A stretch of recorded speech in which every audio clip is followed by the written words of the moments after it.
मुअज़्ज़ज़ मोहतरम सामीन ज़ी-वक़ार, रब्बे दो जहां का जितना भी शुक्र अदा किया जाए कम है कि जिस रब्बे अर्ज़ व समा ने हम सबको अपने दीन की खातिर चंद लम्हे मिल बैठने की तौफीक अता फरमाई है।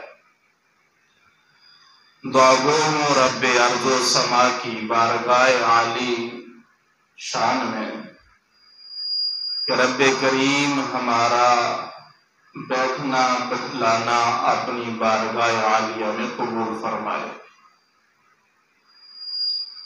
और अल्लाह रब्बुल इज़्ज़त इस दुनिया की फानी जिंदगी में अपने दीन और अपनी रजा और खुशनुदी के लिए बार बार मिल बैठने की तौफीक अता फरमाए और आखिरत में मैदान माशर में इमामुल अंबिया ताजदार रसूल खातमुन नबिय्यीन सल्लल्लाहु अलैहि आलिहि वसल्लम के पाक जमात सहाबा इकराम के साथ आग के झंडे लिवाइल हम्द के नीचे हम सबको अपने प्यारे महबूब का कुर्ब नसीब फरमाए। मेरे भाइयों दोस्तों बुजुर्गों, आज गालिबन 17 ज़िलक़ादा सन 1443 हिजरी का ये जुमा गुजर रहा है।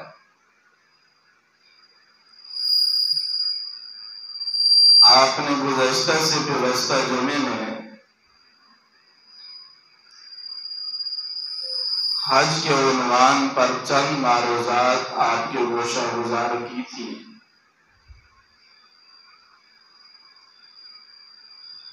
और पिछले जुमा में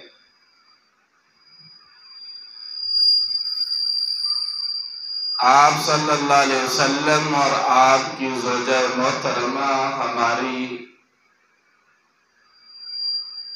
माए मोहतरम हज़रत सैयदा सदीक़ा आयशा तय्यबा ताहरा मुनज़्ज़हा रज़ियल्लाहु ताला अन्हा के मुतल्लिक़ चंद मारूज़ात आपके गोशा गुजार की। और आज के जुमा की नशिस्त में कोशिश मेरी ये होगी कि चंद मारूज़ात जद्दुल अंबिया हज़रत सैयदना इब्राहीम अलैहिस्सलातु वस्सलाम के मुतल्लिक़ चंद गुज़ारिशात आपके गोशा गुजार की जाए। मेरे भाइयों दोस्तों बुजुर्गों, ये मुसलमानों का एजाज है, ईमान वालों का एजाज है जो किसी भी नबी की तफरीक के कायल नहीं।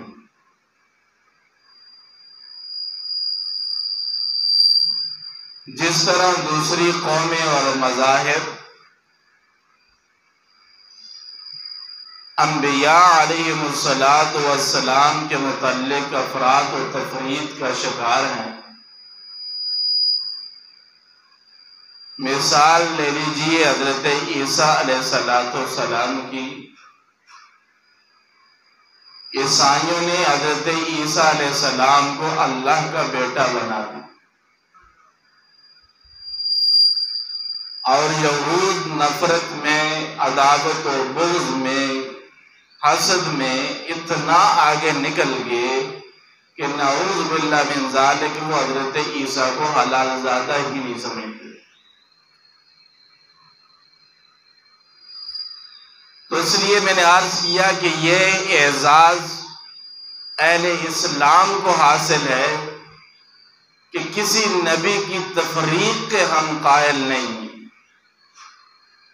सूरह बकरा के आखिरी रुकू में तीसरे पारे में रब्बे करीम इरशाद फरमाते हैं, मोमिनीन के मुताल्लिक ला नुफर्रिकु बैन अहदिन मिर रुसूल, हम किसी नबी रसूल की तफरीक के कायल नहीं हैं हमारा सब पर ईमान है और हम सबको आदम अलैहिस्सलाम से लेकर जनाब मोहम्मद रसूलुल्लाह सल्लल्लाहु अलैहि वसल्लम तक तमाम अंबिया को बरहक मानते हैं। उनकी नबूवतों पर हमारा ईमान है कि वो सच्चे नबी थे, अल्लाह के बरगजीदा लोग थे, उन पर नाज़िल होने वाली किताबें सच्ची थी, उनको जो अहकामात दिए गए थे वो अहकामात सच्चे थे, जो शरीयत दी गई थी वो शरीयत सच्ची है, हमारा ईमान है।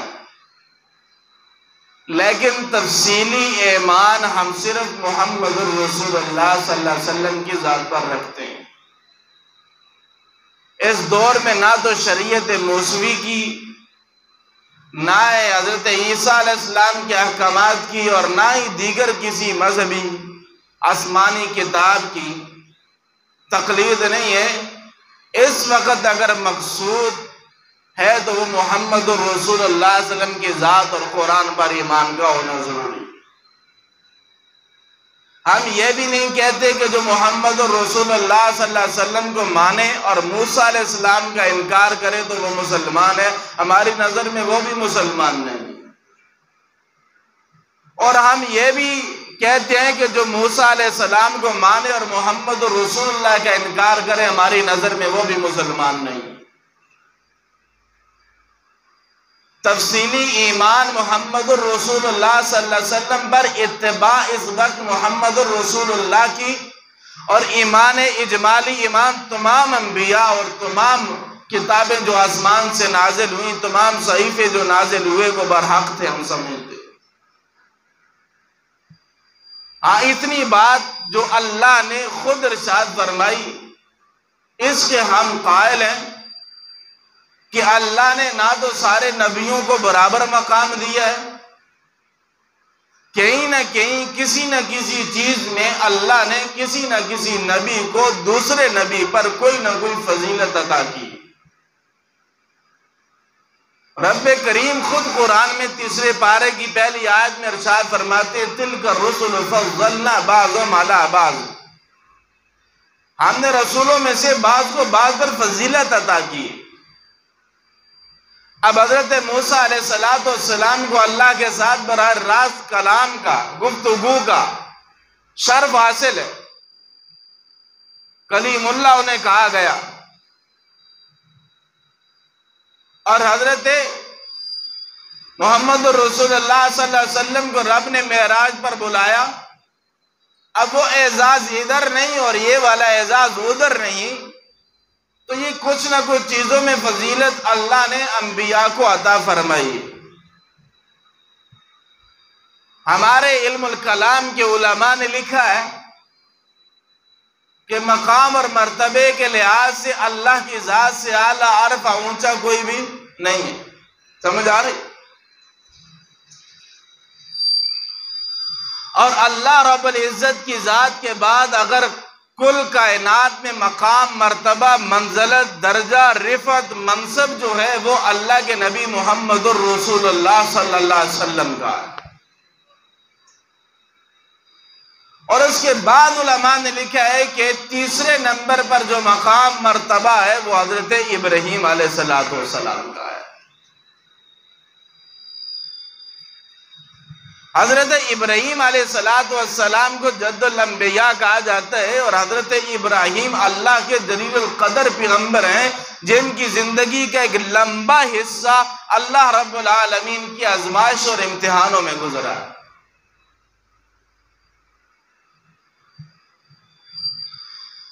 आपकी पैदाइश के मुताल्लिक किताबों में मुख्तलिफ बातें की गई हैं।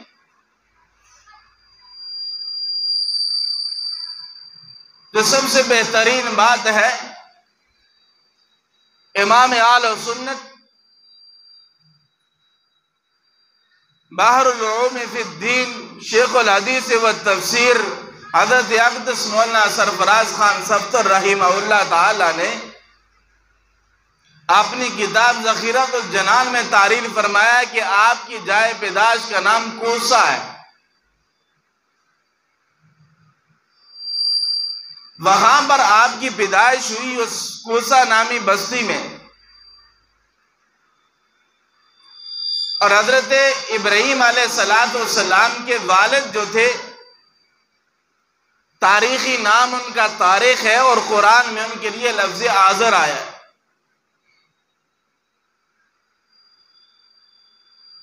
तो हजरत इब्राहीम अलैहिस्सलाम ने आंख खोली है एक बुत घर के घर पे, जो बुत अपने हाथों से बनाता था। बल्कि सादा अल्फाज में यूं समझिए कि हजरत इब्राहीम अलैहिस्सलाम के वालिद जो थे आज़र नामी शख्स, ये उस वक्त के बादशाह नमरूद का मजहबी उमूर के वजीर थे। बुत खाने में कोई बुत टूट गया है तो उसको जोड़ना, बुत खाने में झूठे खुदा का नाक कट गया तो नाक जोड़ना, कान कट गया तो कान जोड़ना, हाथ कट गए तो हाथ जोड़ने, क्योंकि उनके खुदा तो ऐसे ही थे ना जिनके हाथ बाजू वो खुद ही बनाते थे। मुशरिक की अकल नहीं होती, मुशरिक की अकल मारी जाती है, खत्म हो जाती है। अब खुद सोचें, भला उनके अंदर अकल होती, वो इतना भी सोच नहीं सकते कि एक पत्थर की मूर्ति को हम अपने हाथ से बनाते हैं, वो बनने में हमारे हाथ की, हमारे थोड़े लगने की मजबूर है, तो वो हमें क्या देगी, हमारी मुश्किलात को क्या हल करेगी। लेकिन ये इंसान है, जब अकल में पर्दा पड़ गया, शिर्क की नहूसत, कभी दरख्तों को सजदे, कभी सूरज को सजदे, कभी आग को सजदे, कभी तारों सितारों को सजदे, कभी कब्रों को सजदे, कभी कहां टक्कर, कभी कहां टक्कर। वो कहते हैं कभी इसके दर, कभी उनके दर, आदि कभी इनके दर, कभी उनके दर, तो कभी दर पदर।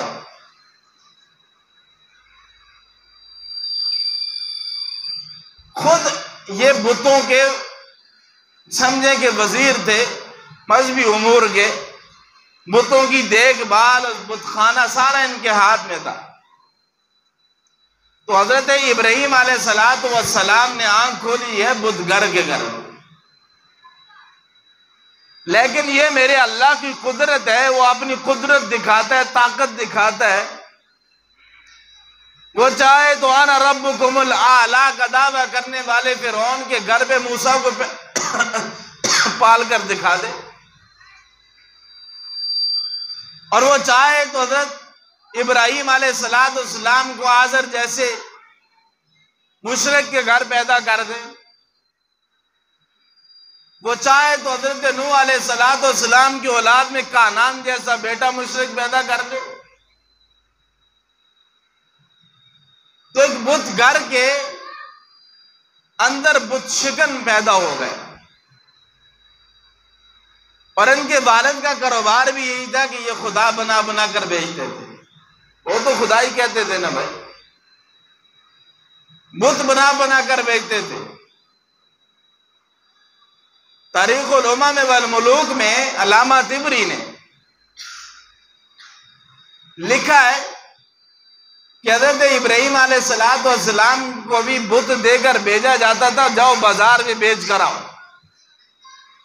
तो हज़रत इब्राहीम अलैहिस्सलाम भी दूसरे भाइयों की तरह जाते, दूसरे भाइयों के बुत बिक जाते, इनका बुत न बिकता। और बिकता भी कैसा, वो बेचते तो बिकता ना, वो तो साथ लोगों के मजाक करते थे, बाजार में खड़े होकर ऐलान करते थे, है कोई ये हमारे हाथों से बना हुआ खुदा खरीदने वाला, है इस खुदा को खरीदने वाला जिसको मेरे बाप ने थोड़े मार मार के बनाया है। और यह भी तारीख की किताबों में लिखा है कि हज़रत इब्राहीम उन बुतों को उठाकर नहर में ले जाते और ऐसे पकड़ के गर्दन से डुबकियां लगाते पानी में। पानी पियो ना, पानी क्यों नहीं पीते हो, पानी पियो ना, पानी क्यों नहीं पीते हो। शुरू ही से अल्लाह रब्बुल इज्जत के जो नबी होते हैं वो मवाहिद होते हैं, शिर्क उनके करीब से भी नहीं गुजर सकता। तो हजरत इब्राहीम अलैहिस्सलाम जितने अल्लाह के करीब थे उतने ही इम्तिहानात आजमाइशें बड़ी सख्त किस्म की आई। बुखारी में रवायत है, आप सल्लल्लाहु अलैहि वसल्लम से पूछा गया अय्युन्नास अशद्दु बला, लोगों में सबसे ज्यादा सख्त इम्तिहानात, सख्त आजमाइशें, सख्त तकलीफें किस पर आती हैं? तो आप सल्लल्लाहु अलैहि वसल्लम फरमाया अल अंबिया सुम्मल अमसल फल अमसल। आदमी को आजमाइश में उसके दीन के मुताबिक उसको आजमाइश में इब्तला किया जाता है, मुब्तला किया जाता है। जितना जिस आदमी का दीन के साथ ताल्लुक और वास्ता है, उतनी उस पर इम्तिहान और आजमाइश उसके मुताबिक आती है। तो इब्राहीम अलैहिस्सलाम अल्लाह के नबी थे। अब इसकी सादा मिसाल यूं समझिए, प्रेप या नर्सरी का बच्चा हो तो उसे कोई मैट्रिक का पेपर हाथ में नहीं देता, और मैट्रिक के बच्चे को प्रेप और नर्सरी का पेपर नहीं दिया जाता कि आपने ये पेपर हल करके देना है। तो वो अल्लाह के नबी थे, तो फिर आजमाइश भी तो नबूवत के मुताबिक।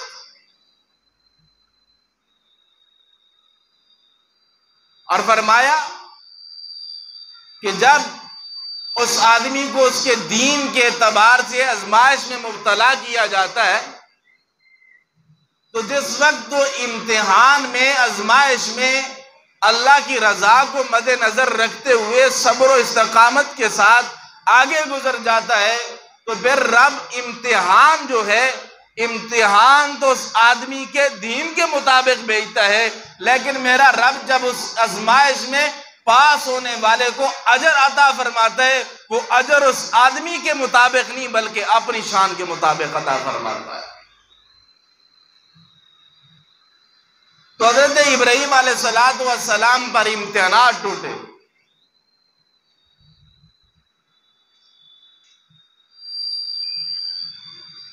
अल्लाह कुरान में पहले पारे में सूरह बकरा गालिबन कोई आखिरी 2-3 रुकू से पीछे ये आयत मौजूद है। फरमाया वइज़ इब्तला इब्राहीम रब्बुहु बिकलिमातिन फअतम्महुन, कि इब्राहीम के रब ने इब्राहीम को चंद आजमाइशों में डाला। उनमें से एक मारूफ और मशहूर, कुरान में भी वो मौजूद है, जब हजरत इब्राहीम अलैहिस्सलाम ने झूठे खुदाओं के गले काटे। कौम अपना मेला मनाने गई हुई थी, तो हजरत इब्राहीम को कहा, तो इब्राहीम ने कहा कि मैं तो बीमार हूं। मैं क्या हूं? बीमार हूं। जब वो चले गए तो हजरत इब्राहीम ने कुल्हाड़ा लिया। अब किसी खुदा की गर्दन कटी हुई है, किसी खुदा का कान कटा हुआ है, किसी खुदा के बाजू कटे हुए हैं, किसी खुदा का नाक कटा हुआ है। अब वो माबूदा ने बादला, किसी का नाक नहीं, कान नहीं, और कुल्हाड़े को सबसे बड़े बुत के कंधे पे लटका दिया।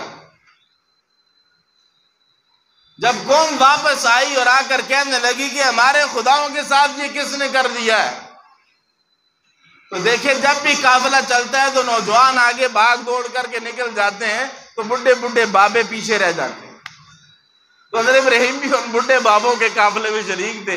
वहां की बात की कि तल्ला लाकिदन्ना अस्नामकुम, अल्लाह की कसम तुम्हारे झूठे माबूदों का मैं इलाज करूंगा। मौका महल तो मिलने दो, जरा वक्त तो बनने दो।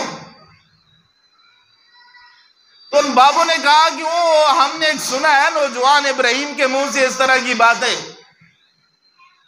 बादशाह की अदालत लग गई। जब पूछा गया तो हज़रत इब्राहीम ने कहा बल फ़अलू, कि उस बड़े से पूछो, इस बड़े ने किया। यहां तफसील का मौका नहीं है। कुछ लोग इन बातों को लेकर तकिया का साबित करने की कोशिश करते रहते हैं कि इब्राहीम अलैहिस्सलाम ने भी झूठ बोला, नौज़ुबिल्लाह मिन ज़ालिक। कभी रही तो इंशाअल्लाह इस उन्वान पे तफसीलन गुफ्तगू अर्ज़ कर दूंगा। बहरहाल यहां सादा सी मिसाल समझ लें। क़ाल बल फ़अलू कबीरु, जहां पर वक्फ किया जाए तो वक्फ से माना आगे पीछे हो जाता है। मिसाल के तौर पर एक उस्ताद शागिर्द अपने उस्ताद के पास जाए कि मुझे बीमार हूं, छुट्टी चाहिए, तो उस्ताद ने लिख कर दे दिया उसको पर्ची पे, रोको मत जाने दो, रोको मत जाने दो। अब उस्ताद ने तो ये लिखा कि रोको मत, इसको जाने दो। अब वो पर्ची जब सिक्योरिटी गार्ड के पास गई तो उसने पढ़ा रोको मत जाने दो। भाई आपकी तो छुट्टी मंजूर नहीं हुई, उस्ताद तो कह रहा रोको इसको मत जाने दो। तो भाई वक्फ करने में फर्क आ जाता है, रोको मत जाने दो। अब ये अगर रोको मत जाने दो तो दुरुस्त है, रोको मत जाने दो तो ये माना मफहूम गलत है। इस तरह ये कीड़े निकाले जाते हैं कुरान की आयत में भी कुछ लोग मौजूद है। दोबारा तफसीली गुफ्तगू फिर कभी।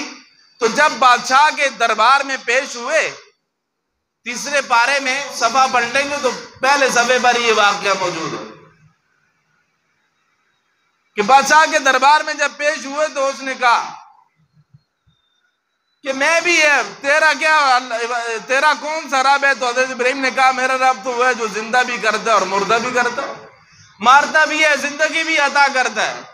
उसने जेल खाने से दो आदमी बुलाए, एक को सजा की फांसी दी कि कैद किया, इसको फांसी पे चढ़ाया जाएगा, और उसको कहा जा तू आजाद है। क्या क्या? जा तू आजाद है। और दूसरे बेकसूर को बुलाया, तलवार ने उसकी गर्दन उतार दी, कहने लगा ये काम तो मैं भी कर सकता हूं, मेरी मर्जी में छोड़ दूं किसी को, मेरी मर्जी में किसी को मार दूं। हजरत इब्राहीम अलैहिस्सलाम समझ गया कि ये मुशरिक तो पक्का ऐसा है कि इसकी अकल फारिग है। इब्राहीम ने कहा अच्छा, तू जिसको चाहे जिंदा छोड़ दे, तू जिसको चाहे मुर्दा कर दे, तो मेरा रब तो मशरक से सूरज को निकालता है और मगरब से सूरज को गुरूब करता है। तू इस तरह कर के सूरज मगरब से निकले और मशरक में गुरूब हो जाए। तो कुरान कहते हैं वबहुदल्लज़ी कफर, फिर दुम दबाकर भागना शुरू कर दिया। अब इसका जवाब कोई भी नहीं था।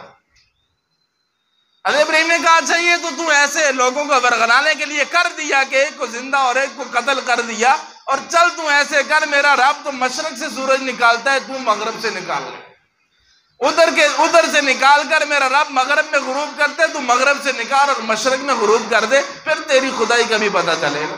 उसने कहा जलाओ आग, जलाओ जलाओ, अपने इलाहों की खुदाओं की मदद करो। इब्राहीम को जलाने का मशवरा हो गया। काफी अरसा तक लकड़ियां इकट्ठी की गई, बल्कि तारीख की किताबों में यह भी लिखा है किसी माई के सर को दर्द होता था तो वो भी लकड़ियां इकट्ठी करती थी इब्राहीम को जलाने के लिए, नजर मानती थी कि अगर मेरा दर्द ठीक हो गया, मेरी ये मुश्किल दूर हो गई, तो मैं इब्राहीम को जलाने वाली लकड़ियों में अपनी लकड़ियां लाकर डालूं। इतना ईंधन जमा किया गया और आग जलाई गई। फिर मिन जिकीन के जरिए हजरत इब्राहीम को उस आग में फेंका गया। जब आग में फेंका तो परिंदों ने भी अपने अल्लाह की रजा के लिए अपनी चूंचलियों में पानी लाया, और वहां परिंदा गुजर नहीं सकता, आग के शोले इतने बुलंद। ये गरगेट देखिए आपने, गरगेट,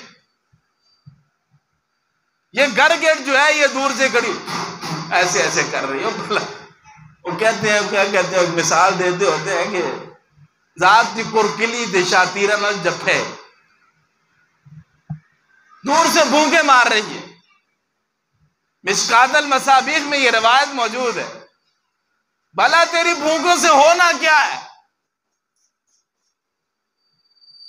एक रिवायत में यूं भी है कि अगर इस गरगेट को पहली बार में मारो तो 100 नेकियों का सवाब है, दूसरी में मारो तो 75 का, तीसरी में मारो तो उससे कम, चौथी में मारो तो कुछ भी नहीं। सवाल ये उठता है कि एक बार में मारा तो 100 नेकियां, तो 2 बार में मारा जाए तो नेकियां 200 होनी चाहिए। भाई कम क्यों हो गई, 75 क्यों हुई? साफ वाज़ेह मतलब ये कि गुस्ताखे रसूल की सजा सरतम से जुदा है, इसमें कोई दूसरी राय नहीं है। जितना इसको मोहलत देकर उड़ाया जाएगा उतना सवाब कम है, इसकी गर्दन उसी वक्त उतरनी चाहिए। ये इलाज है इनका, इसके अलावा कोई इलाज नहीं है। तो हजरत इब्राहिम को आग में फेंका गया। आग में फेंका, 40 दिन आग में रहने के बाद हजरत जिब्राइल आए, अली हाजा मेरे अल्लाह की खिदमत, कोई मदद। इब्राहिम ने कहा, हजरत इब्राहिम ने कहा अल्लाह ने भेजा खुद आयो। अल्लाह ने नहीं भेजा, खुद आया हूं। जिब्राइल पीछे अल्लाह से खुद गुफ्तगू करके आ रहे हैं, अल्लाह इस जमीन पर तेरी तौहीद का नाम लेने वाला एक शख्स इब्राहिम है, उसको भी आग में जला दिया गया। तो मेरे रब ने कहा जा जिब्राइल मदद कर ले। ये तौहीद का इम्तिहान। इसीलिए शायर ने कहा तौहीद तो ये है कि खुदा खुद हशर में ये कह दे, ये बंदा खफा है दोनों जहानों से मेरे लिए।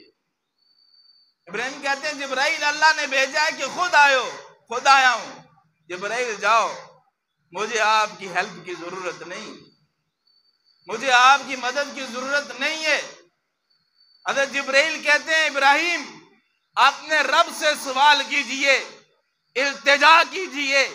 इब्राहिम कहते हैं जिब्राइल मेरी खामोशी, मेरी जुबान का चुप होना, मेरी जुबान का ना बोलना, मेरा इसके ऊपर सब्र कर लेना ही मेरे रब के सामने मेरा सवाल है। 40 दिन के बाद हजरत इब्राहिम इस आग से बाहर आते हैं और तारीख की किताबों में यहां तक लिखा गया जब हजरत इब्राहिम को आग में फेंका गया, मेरे रब ने उनके माँ बाप को, दूसरी रिवायत के मुताबिक वक्त के बादशाह नमरूद को दिखाया कि इब्राहिम के आग में पहुंचने के बाद वो आग आग नहीं रही बल्कि गुले गुलजार बन गई है। इब्राहिम एक सब्ज पार्क में तशरीफ फरमा है और फरिश्ते आपका पसीना साफ कर रहे हैं। दोनों रिवायतों के मुताबिक बाबो या माँ या वक्त का बादशाह हो, उसने कहा या इब्राहिम हो नेमर रब या इब्राहिम, इब्राहिम तेरा क्या ही खूब रब है। हमने तो तुझे जलाने के लिए डाला है, हमने तो तुझे मिटाने के लिए डाला है, लेकिन मेरे रब ने तुझे तौहीद के आलम के लिए शिर्क के इख्तिताम तक जिंदा रखना था। मेरे रब ने आग में भी इब्राहिम का आग भीगा नहीं होने दिया।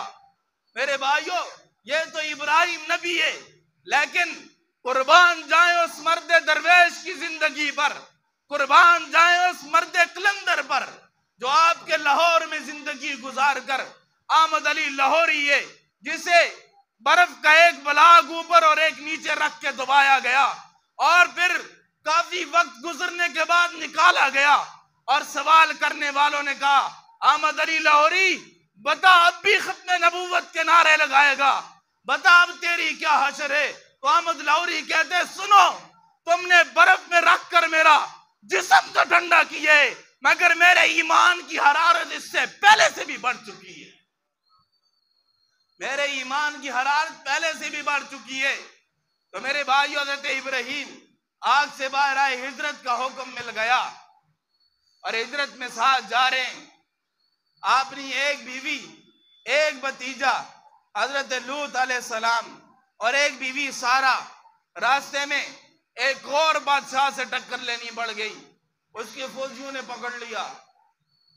उस बादशाह की फितरत ऐसी थी कि वो आने जाने वाले किसी भी मेहमान को पकड़ता, अगर उसके साथ औरत होती तो उसके सामने उसकी इज्जत रेजे रेजे करता, उसकी इज्जत लूटता। उन्होंने कहा हजरत आप नेक आदमी लग रहे हो, इस बादशाह का उसूल है अगर साथ बीवी हो तो ये उसकी इज्जत लूट लेता है, अगर आप मियाँ बीवी हो तो बादशाह के सामने जाकर कह देना कि हम बहन भाई हैं, शायद तुम्हारी इज्जत बच जाए। बहरहाल लेकर हमने जाना है। हजरत इब्राहिम अलैहिस्सलाम जब उस बादशाह के दरबार में पहुंचे तो पूछा उस बादशाह ने कि ये क्या लगती है। हजरत इब्राहिम ने सारा को समझा दिया था कि हम दीन के एतबार से मोमिन हैं और मोमिन आपस में बहन भाई होते हैं, हम दीन के एतबार से बहन भाई हैं। तो हजरत इब्राहिम ने उस बादशाह को कहा मेरी बहन है। उसने जब हजरत सारा के चेहरे पर नजर पड़ी, हजरत सारा हसीन इतनी थी, खूबसूरत इतनी थी कि वो जालिम अपने उसूल से भी फिर गया। हजरत सारा की तरफ बुरे इरादे से बढ़ा, जमीन में धंस गया, फिर कहा माफी दे दो, कुछ नहीं करता, कोई इरादा बुरा लेकर नहीं आएगा। फिर हजरत सारा दुआ करती है, अल्लाह जमीन से निकालता है, फिर बुरे इरादे से चलता है, फिर दस जाता है।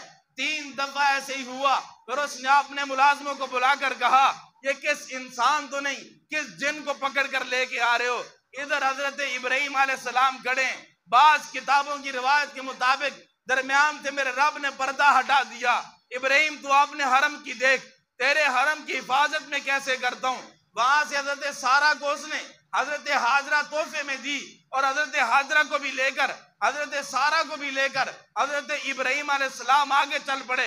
फिर हजरत हाजरा के बतन से अल्लाह ने हजरत इस्माइल अलैहिस्सलाम औलाद अता फरमाई। अब ये छोटा बच्चा, दूध पीता बच्चा, मेरा रब कहते इब्राहिम इस हाजरा को भी और इस्माइल को भी मक्का की बयाबान आबादी में जाकर छोड़ के आ जाओ, जहां आबे जमजम का चश्मा है, आबे जमजम का कुआं है।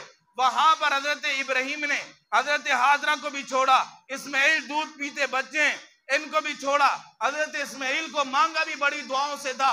इब्राहिम अलैहिस्सलाम ने अब छोड़कर जा रहे, बीवी पीछे पीछे, जैसे शोर घर से छोड़कर जाए तो बीवी दामन पकड़ कर कहती है, हमारा क्या बनेगा, हमारा क्या होगा, बच्चों की खुराक का क्या होगा, घर कैसे चलेंगे, ये निजाम कैसे होगा।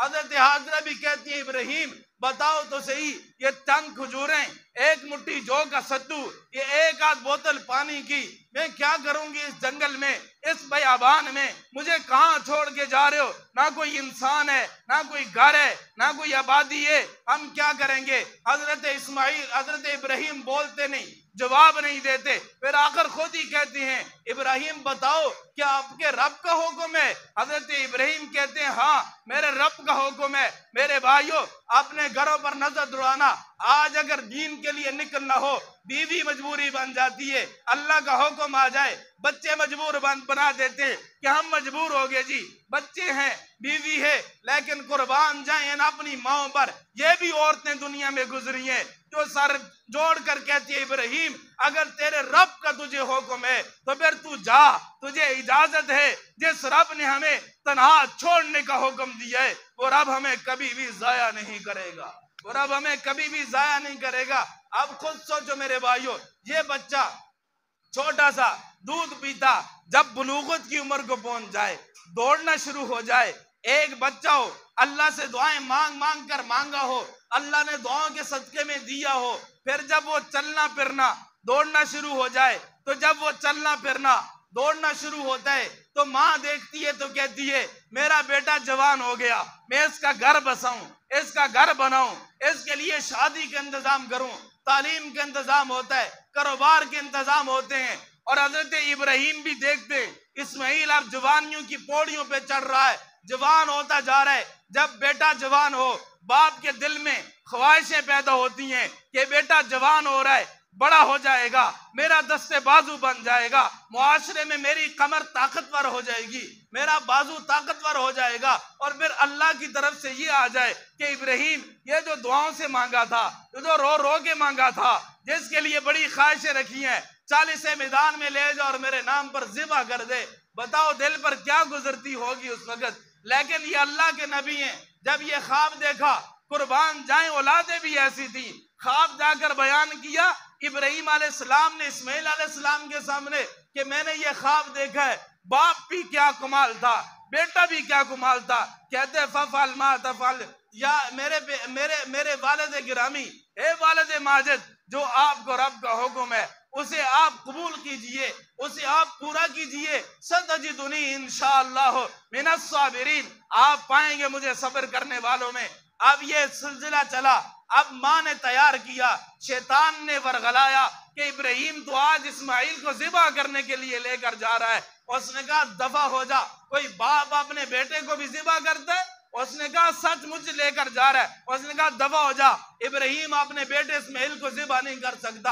फिर उसने कहा कि तू हाजरा समझ नहीं रही, इब्राहिम को रब का हुक्म हो चला है। आहा क्या माएँ थी, कहने लगी शैतान को दफा हो जा, अब मेरे साथ बात करने की कोई जरूरत नहीं। जब मेरे रब ने इब्राहिम को, इस्माइल को ज़िबा करने का हुक्म दे दिया है, तो हाजरा उस रब के नाम पर एक इस्माइल नहीं हजारों इस्माइल लुटा सकती है, मगर रुकावट नहीं बन सकती है। ये जब वालिद अपने बाप को लेकर मैदान में पहुंचता है, ये बच्चा खुद कहते हैं इब्राहिम को, है मेरे वालिद गिरामी, अपनी आंखों पर पट्टी बांध लीजिए, कहीं मेरी आह देखकर, मासूम चेहरा देखकर, मासूम लबो लहजा देखकर, मेरी मासूम अदाएं देखकर आपके दिल में बाप की शफकत और मोहब्बत ना पैदा हो जाए। हजरत इब्राहिम आंखों पर पट्टी भी बांधते हैं और फिर यह भी कहा, मेरे गर्दन, मेरे चेहरे को जमीन की तरफ लटाकर मेरी छुरी को चला दो, ताकि कहीं आपके दिल में वालिद की शफकत पैदा ना हो।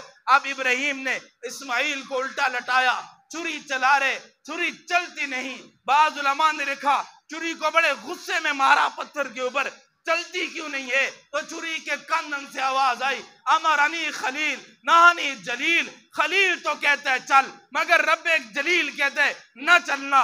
मैंने तो हुक्म उसका माना है। अल्लाह ने जन्नत का मेंढा इस्माइल के बदले में ज़िबा करवाया।